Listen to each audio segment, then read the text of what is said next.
Rancangan Kampung Kul ini diterbitkan dan ditaja oleh Kementerian Pembangunan Luar Bandar.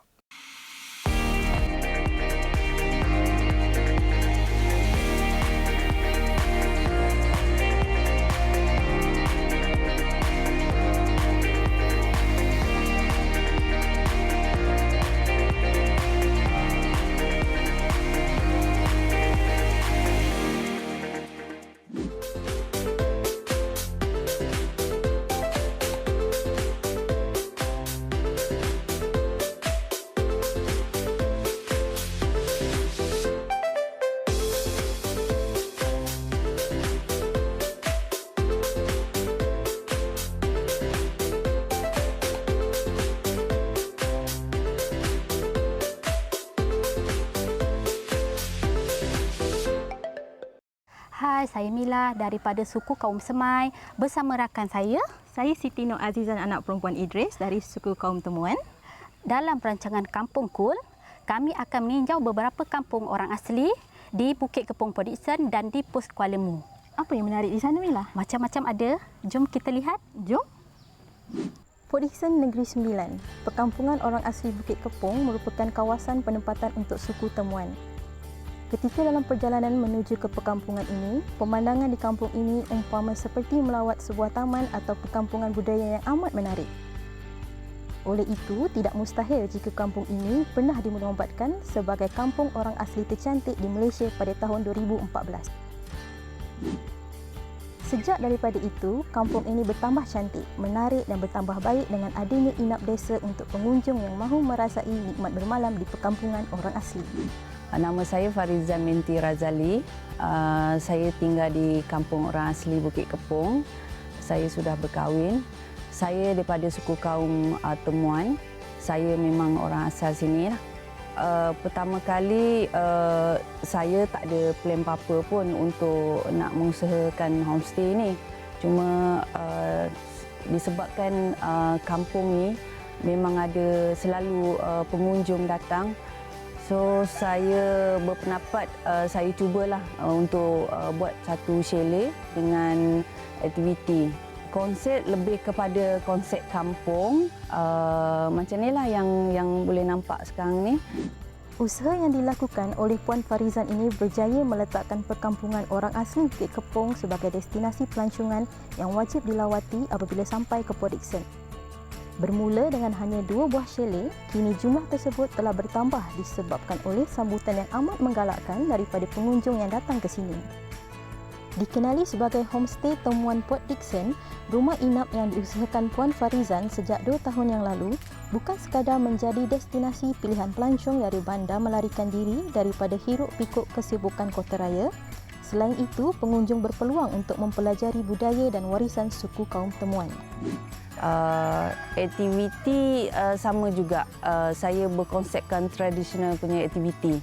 Sebab saya nak ada kelainan sikit.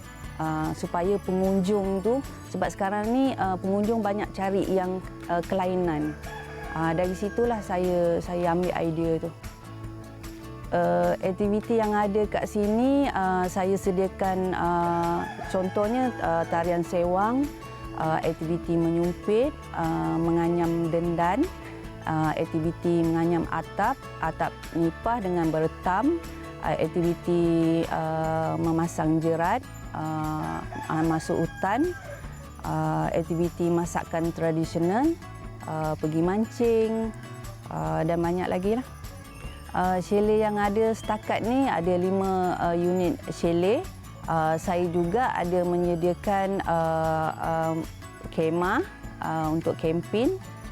Yang akan datang saya akan sediakan hammock jugalah. Di samping itu, terdapat pelbagai kemudahan lain yang disediakan untuk kemudahan pengunjung. Binaan chalet di sini menggunakan seni bina tradisional suku Temuan dan setiap chalet beratapkan nipah dengan berdindingkan anyaman beretam. Setiap chalet boleh menempatkan 4 orang tetamu dengan kemudahan asas yang sepatutnya. Pengalaman bermalam di chalet ini sambil melakukan pelbagai aktiviti menarik di sini pasti akan menjadi kenangan terindah buat mereka yang pernah datang ke sini. Okey, hari ini saya nak perkenalkan makanan tradisional masyarakat suku kaum Temuan.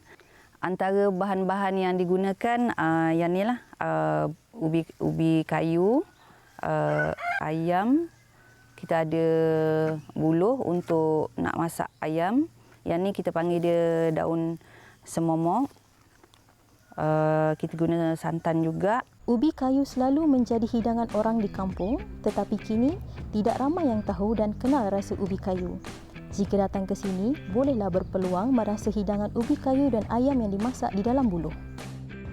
Ayam yang akan dimasak akan dicampurkan beberapa bahan lain seperti halia, serai, bawang dan kunyit untuk memberi rasa kepada masakan tersebut. Kalau nak tahu, daun semomok dikenali juga sebagai daun pepijat atau daun cemomok. Tumbuhan ini adalah sejenis pokok herba yang tergolong dalam keluarga halia dan kunyit. Bau daun ini agak kuat seperti gabungan bau daun ketumbar dan daun pudina. Oleh itu, masakan yang menggunakan daun semomok akan menghasilkan baunya yang istimewa apabila telah masak. Okey, yang ni kita dah siap tadi semua bahan-bahan dia. Yang ni kita panggil dia ubi parut. Yang ni ayam semomok. So kita dah boleh bakarkan dia lah.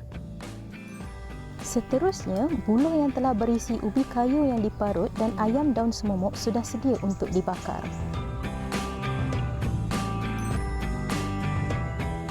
Cara membakar buluh berisi ubi kayu dan ayam sama seperti membakar lemang. Penggunaan buluh sebagai bekas untuk memasak di kalangan penduduk orang asli adalah perkara yang biasa. Aroma dari buluh yang digunakan akan menambah rasa pada masakan. Ketika proses membakar, api perlu dikawal untuk mengelakkan dari buluh rentung. Apabila hidangan telah mendidih, ia menandakan bahawa masakan itu telah siap dimasak. Okey, yang ni ubi parut yang dah masak lah. So kita belah dia, so rupa dia macam ni. Sekejap Dan ni Ubi yang telah dimasak kelihatan seperti ubi rebus dengan warnanya yang lebih jernih dan gebu. Rasanya pula pasti enak dan lazat. Nampaknya hidangan ayam semomok juga telah mendidih. Ayam semomok yang telah masak dituang terus ke dalam mangkuk yang diperbuat daripada tempurung. Sangat unik yang cantik. Penghasilan mangkuk dari tempurung kelapa dengan tapak stabil menunjukkan daya kreativiti penduduk di sini. okey, ni dia rupa ayam masak semomok. Yang lepas tadi kita dah masak dia. Sekarang tibalah masa untuk merasa hidangan unik masakan tradisi suku Temuan yang hanya dimasak ketika majlis dan sambutan perayaan.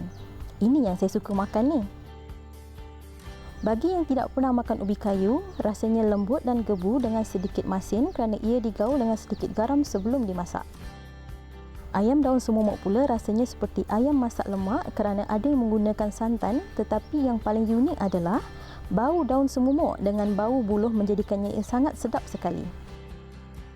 Gabungan kedua-dua hidangan ini memang lazat. Ia boleh dijadikan makanan untuk mereka yang sedang berdiet. Tiada minyak, kurang perasa dan berkhasiat.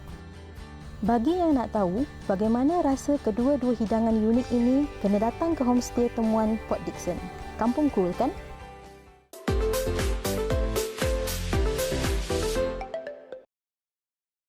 Selesai makan, Puan Farizan telah bersedia untuk mengajar cara membuat anyaman dendan. Anyaman dendan adalah anyaman yang dibuat daripada daun kelapa untuk menghasilkan hiasan kepala, selempang dan aksesori yang bersesuaian mengikut majlis kerajaan.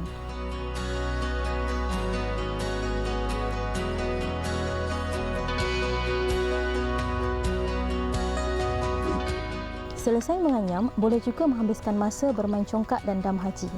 Bekas congkak yang dihasilkan menggunakan tempurung kelapa sangat unik dan menarik. Kalau cari di luar dari kampung ini memang tidak akan jumpa.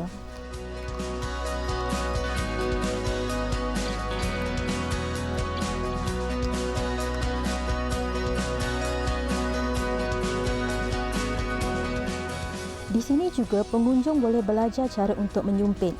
Teknik menyumpit adalah cara suku Temuan memburu haiwan di dalam hutan. Alat menyumpit dihasilkan daripada kayu atau batang buluh. Manakala damak pula dihasilkan daripada buluh, kayu, nibung atau jentian kaca.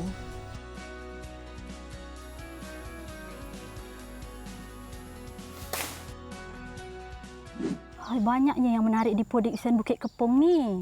Betul tu Mila. Kalau penonton ingin tahu, kampung ini telah dibuka oleh suku kaum Temuan sejak 100 tahun yang dahulu. Oh, apa kata kita pergi pos Kuala Lumpur Perak? Jom kita tengok apa yang menarik di sana.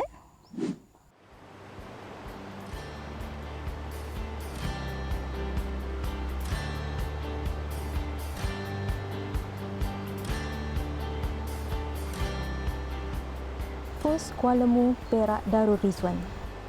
Jika dahulu, Pos Kuala Lumpur tidak pernah termasuk dalam destinasi pelancongan yang akan dilawati, tetapi kini keadaannya telah berubah. Keindahan di sebalik banjaran Titi Wangsa ini mula menjadi wah mulut dan tular di media sosial. Rata-rata warga maya mengagumi suasana yang tenang dan cantik dengan keindahan panoramanya yang menakjubkan. Dengan segala kemudahan yang ada, Pos Kuala Lumpur bukan lagi kawasan eksklusif untuk kumpulan pacuan empat roda, tetapi ia kini boleh dilawati oleh semua setiap lapisan masyarakat. Selamat tiba Kampung Ye, Kampung Pos Kuala Lumpur.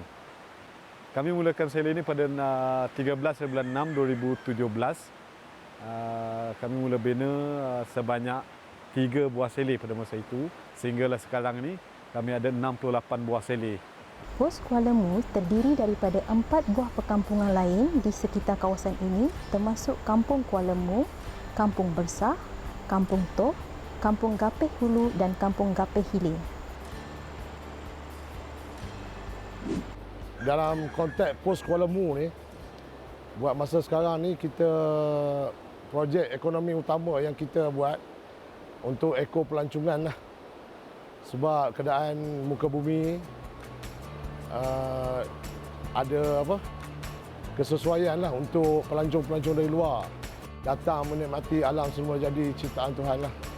Alhamdulillah setakat ni kita ada beberapa tempat lah yang dimajukan oleh masyarakat sini atas inisiatif mereka sendiri. Jadi bila pihak JAKWA dan kementerian kita tengok orang kampung ni dia bersungguh-sungguh untuk menaikkan taraf ekonomi dia selain daripada ekonomi konvensional, jadi kita bantulah. Kelebihan geografi yang dimiliki membolehkan penduduk suku Temia mencorakkan sistem ekonomi mengikut cara mereka sendiri. Pihak JAKWA hanya perlu memantau dan membantu mengikut keperluan semasa. Alhamdulillah setakat ni Jabatan Kemajuan Orang Asli atau singkatannya JAKWA, kita membantu masyarakat orang asli di berbagai aspek lah. Dari segi ekonomi, pendidikan, kebajikan dan pembangunan lah, terutama pembangunan infrastruktur lah. Ketika di awal projek ini, pihak JAKWA membantu dalam memberikan keperluan asas untuk keperluan chalet. Bila permulaan pembinaan chalet, kita dari segi pihak jabatan kita menyediakan peralatan chalet.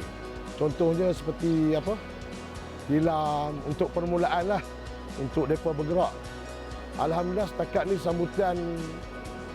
sambutan kita boleh katakan sangat hebat lah. Sebab pelancong yang tempatan yang datang bukan saja daripada sekitar negeri Perak, tetapi dari utara. Sejak daripada itu, kawasan chalet di sekitar Pos Kuala Lumpur sentiasa menerima pengunjung yang ingin merasai nikmat tinggal di sebalik banjaran Titi Wangsa. Dan ada yang terbaru kami sedang rancang untuk buat, iaitu di bawah koperasi orang asli Pos Kuala Lumpur lah. Itu kami akan rancang untuk buat di 20 buah seli di bawah program Desa Lestari yang kami dapat bantuan daripada Kementerian Pembangunan Luar Bandar untuk bangunkan seli 20 biji di bawah koperasi lah. Setakat ni saya berpuas hati dengan sambutan orang luar, terutama di dalam negeri lah, di dalam Malaysia lah, yang kami anggarkan lebih 150,000 pengunjung yang hadir ke Kuala Lumpur lah. Kawasan Pos Kuala Lumpur yang terdapat binaan chalet adalah Bersah Chalet, Dusun Chalet dan Perkemahan Kampung Gapeh. Chalet tiga beradik ini mula beroperasi pada tahun 2017 dan berjaya menarik kehadiran masyarakat di seluruh pelosok negeri, terutama pada hujung minggu maupun musim cuti persekolahan. Uniknya, di chalet Kampung Dusun ini kerana ia dibina di dalam kawasan dusun dan apabila tiba musim buah, pengunjung boleh menikmati buah-buahan tempatan yang ada. Daripada start hari Jumaat, Sabtu, Ahad. 3 hari itu kira bolehlah, kira penuh jugalah. Selain menikmati keindahan alam di sini, pengunjung juga boleh melakukan pelbagai aktiviti yang disediakan oleh pihak pengurusan chalet. Untuk hari ini kita cuba ketengahkan dari segi kerap tangan, produk-produk hasil tangan daripada orang kampung dan juga produk yang ada di sekitar kampung ni. Contoh dia air terjun, kita ada lubuk taring, kita ada air terjun lubuk belau, kita ada juga persembahan tarian sewang, kita ada pakej hiking Bukit Tapis, Yong Yap, dan juga kita ada pakej-pakej memancing, menjala dan sebagainya. Mungkin yang terbaru kita akan ada juga ATV, basikal, kita akan adakan kayak. Itu yang akan dirancang di bawah Desa Lestari lah nanti.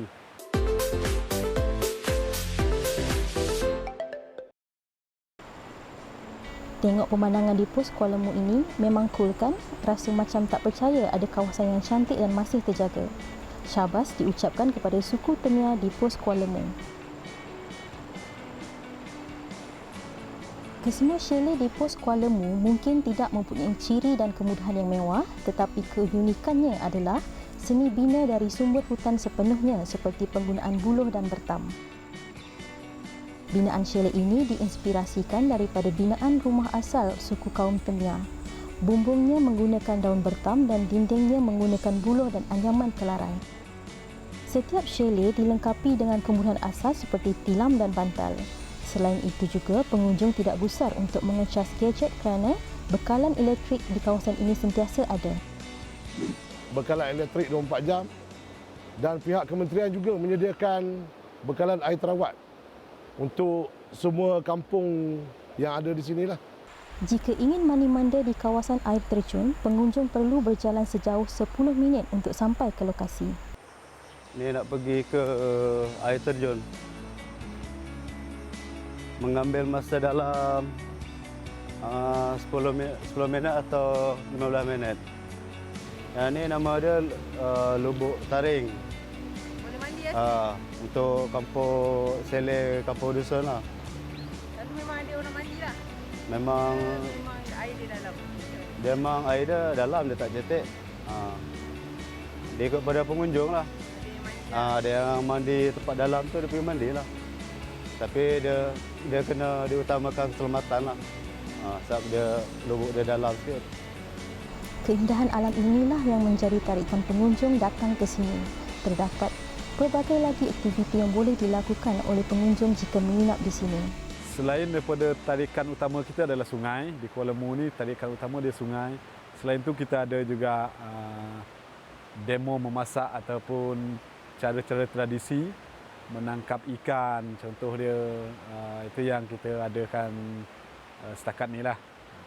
Melihat pada pengunjung yang hadir ke Kuala Mu setakat ini, kami cuba, macam saya sendiri, saya cuba buat kedai runcit untuk memudahkan pengunjung yang datang ke Kuala Mu ni mendapat bekal barang makanan harian, dan juga kita ada gerai makan yang kita baru buka. Ini mungkin kita akan cuba perbesarkan lagi. Kawasan ini boleh dijadikan lokasi percutian hujung minggu oleh mereka yang tinggal berdekatan Perak dan kawasan sekitar. Sedikit sebanyak, ia dapat merapatkan hubungan keluarga sambil menikmati keindahan alam yang sangat menakjubkan. Pengunjung yang datang ke sini juga boleh melakukan aktiviti barbecue di waktu malam dengan syarat mereka membawa sendiri barang makanan untuk aktiviti tersebut. Suku kaum Temia merupakan kelompok dari keluarga Senoi. Mereka tinggal di kawasan Banjaran Titiwangsa dari Perak hingga ke Kelantan. Jadi kampung yang ada dalam pos Kuala Mu ini sebanyak 4 buah kampung lah. Dengan populasi dia lebih kurang 1,200 orang. Majoriti masyarakat di sini terdiri daripada suku kaum Temia.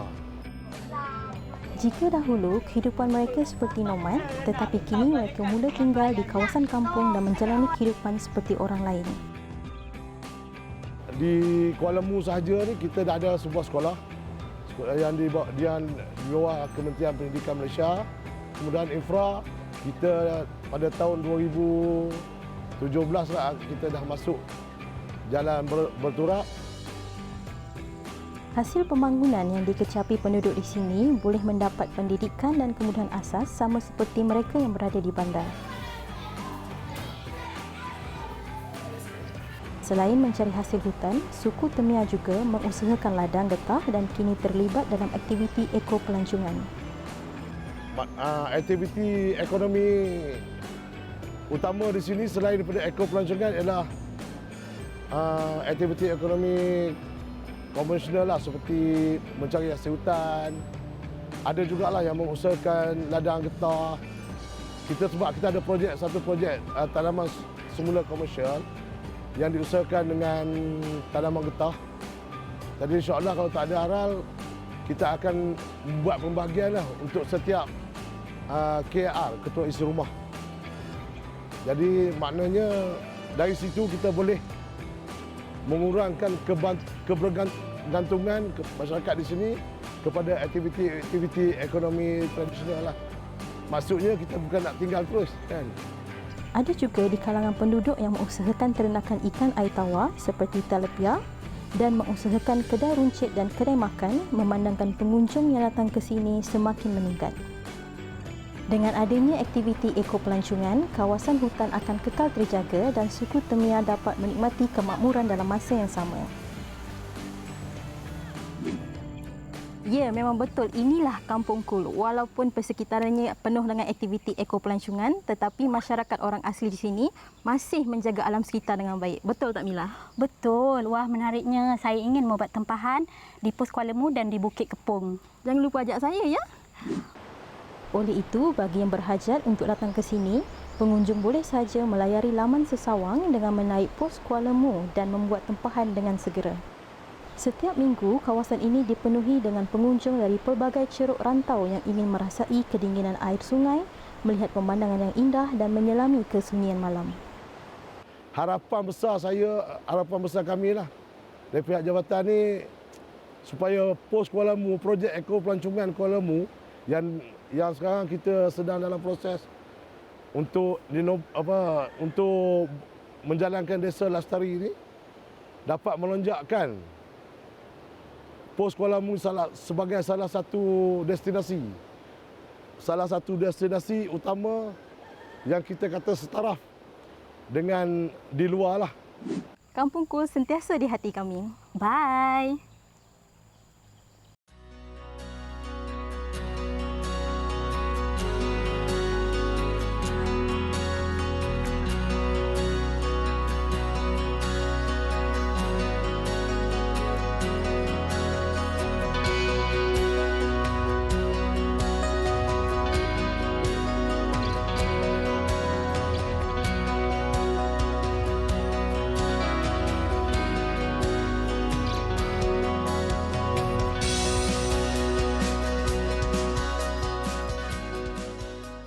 Rancangan Kampung Kul itu tadi diterbitkan dan ditaja oleh Kementerian Pembangunan Luar Bandar.